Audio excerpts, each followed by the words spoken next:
දෙමළ භාෂාවේ දියුණුවට සාහිත්‍යයේ දියුණුවට කටයුතු කරපු ඒ වෙනුවෙන් ඉදිරිපත් වුණු විද්වත්තු උගතුන් ගොඩක් හිටියා.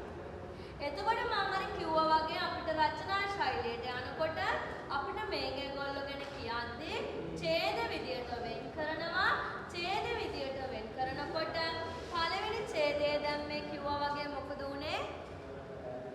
එයාගේ පෞද්ගලික තොරතුරු ටිකක් අපි දැනුවත්. මෙයා ගැන අපි දන්නවා. අපි දන්න බව හඟවන්න. මෙයා ගැන අපි අවබෝධයෙන් ඉන්නේ. අපි මෙයා ගැන ඉගෙනගෙන තියෙන්නේ. මෙන්න මේක පළවෙනි ඡේදෙට ලස්සනට ඇතුළත් කරලා තියෙනවා. මොකක්ද? දෙමළ සාහිත්‍යයට දෙමළ භාෂාවට සේවයක් කරපු උගතුන් ගොඩක් ඉන්නවා. නේද? උගතුන් ගොඩක් ඉන්නවා. ඒ අතරේ ස්වාමි විපුලානන්ද කියන්නේ එක්කනේ. ඒ ගොඩක් අතරින් උගතෙක් තමයි ස්වාමි විපුලානන්ද කියන්නේ.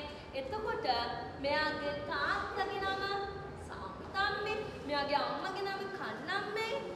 එතකොට මෙයාට ඒ කාලේ කිව්වේ ස්වාමි විපුලානන්ද නෑ, මෙයාට කිව්වේ මයිල් වාහනම් කියලා. මෙයා ඉපදිලා තියෙන්නේ කාරේ දුම්පතේ. අපි මේ විස්තරය මේ පළවෙනි ඡේදෙට දානවා නේද? ඕක සරලව වාක්‍යයක් විදියට අපි පාඩම් කරගත්තොත් දෙමළේ අපි ඒ ඡේදය ඉවරයි. තේරෙනවද? ඒ ඡේදය ඉවරයි. ඊගොල්ලෝ දෙවෙනි ඡේදෙට යනවා. බලමු අපි දෙවෙනි ඡේදෙදී මොනවද මෙයා ගැන කියලා තියෙන්නේ. මෙයාගේ වෙනස් වීම කොහොමද? මොකද්ද මෙයා ගැන තවද අපි දැනගෙන ඉන්නේ කියන එක දෙවෙනි ඡේදෙන් ලියන්න.